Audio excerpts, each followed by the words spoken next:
We have significant breaking news from the NHL regarding the Los Angeles Kings. They will be looking for a new GM as they've parted ways with Rob Blake. We'll discuss the scenario coming up next.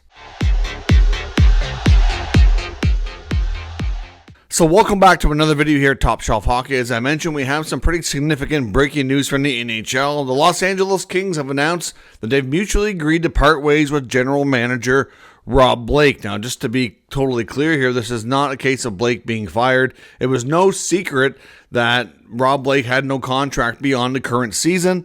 Essentially, they had decided to wait, see how the season went before they would engage in contract negotiations for an extension or decide what was next for him personally and for the team. Now, of course, this could be a case of the team deciding that they'd rather not re-sign him. We know that they had their fourth consecutive first-round playoff loss to the same opponent, the Edmonton Oilers. So obviously, I'm sure they're still looking through, trying to figure out ways how they get over the hump here. But obviously, it was a mutual decision. So essentially, it's a little different than being fired, but at the end of the day, they're still moving on. You're still parting ways. It's still significant change. Doesn't really matter what the terminology here that you use. I mean, Rob Blake's got a long history, of course, with the club as a player and as an executive, but in his current role, I believe it was going on 8 years, and obviously was with the team in the front office in a different role for a few years prior to that. So, I mean, he's got a lot of history here, obviously, and, somebody who's got a ton of experience. But, unfortunately for Los Angeles, they were never really able to kind of get over the hump, so to speak. I mean, if you look at where things were at as a team when he first took over, it wasn't too long after that when they kind of, had to start doing things different, had to start rebuilding, had to start moving along with some veterans, and they were going through a rebuild. But, ultimately, I don't know, to me, they rushed this rebuild, and I'm just not really sure that it was really what was best. I mean, did they get into the playoffs a lot quicker?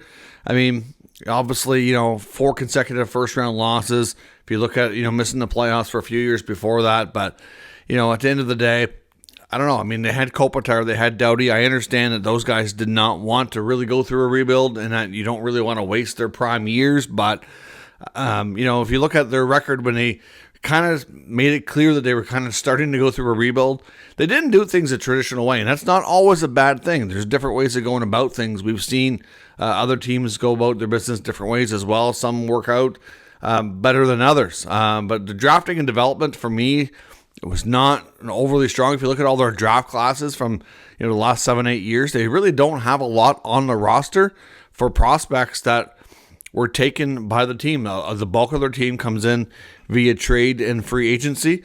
Obviously, and without really looking at guys like Kopitar and Doughty, obviously they were drafted players, key cornerstones that was obviously put in place long before the Blake regime was running the franchise. But even looking at some high picks, a couple more recently, like Byfield, of course, Brant Clark. But outside of that, they're still nowhere near their ceiling yet either.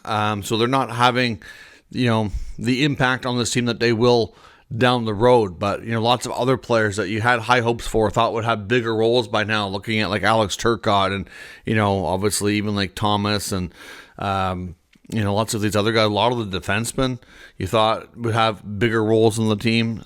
They've been flushed with a lot of prospects that just haven't really taken that big step here, in my opinion. So we'll see where things go. Obviously, they're going to start a search immediately. I don't know. At this point, it's believed the coaching staff is still in place. We haven't heard anything about them being let go or anything, and I believe Jim Hiller was supposed to speak to the media this morning, so clearly that's not going to be something that happens immediately. I would suspect that, Luc Robitaille, who's the president of the team, would likely hire the next GM and let them make the decision on whether or not there'll be changes within the coaching staff. I do wonder who could be the next candidate to be that role. Is going to be a coveted role for sure. I mean, like I said, they're a team that's got a lot of good pieces. Like, you look at them and you're like, okay, yes, they may have rushed things. They may have been critical over how they got here, but at the end of the day, they did get here. And they're still a team that's been a perennial playoff team, 100-point season. There's definitely things there they can build off of. So the next GM who takes over this team is definitely going to have a few tough decisions to make, like they always do, but it's going to be a coveted role. I do wonder about a guy like Marc Bergevin. Now, I know he's been mentioned as a a leading candidate for the New York Islanders, because of course we know they're going through a regime change as well, and they not only are hiring a GM but a president as well. There's been some talk that Bergevin might be more likely to be the top candidate or one of the top ones for the role as president. At the same time, I know he was working with the Kings as an advisor to Blake, so I don't know if this will change things, if he'll be considered a candidate for the GM job. I really don't know what his first preference would be, or if the team wants to go like outside in a completely new direction. It's hard to say, but I think we're probably going to hear Bergevin's name more. But certainly there's going to be other candidates for sure. There's lots of AGMs around the league that are looking for opportunities to grow and get that next step. And there's some real good ones out there as well. So be curious to see what happens. If it were me, I would make a coaching change too. I'm not a Jim Hiller fan. I thought this time around in the playoffs for me was the worst loss of the 4 years that they've played the Edmonton Oilers.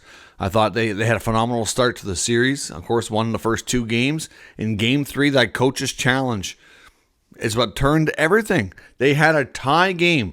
And you know what? If they don't challenge that goal and give the Oilers an immediate power play that they scored on in 10 seconds, and the Oilers take that game, if you go back in time and that doesn't happen, you don't know what happens. Whoever scores that next goal probably wins the game, but you give yourself a chance. If LA manages to get that next goal like they did in Game 1 after a comeback, it's 3-0. It's a whole different series. To me, that's the turning point. You combine that with the fact of the deployment and the lack of playing time for the bottom D's and the fourth line. I mean, I understand looking at it, maybe they're not as deep as they need to be too, which is not all on the coaching staff, but I just felt like Hiller got out-coached and made a few critical errors. Is his first full season, first time as a head coach.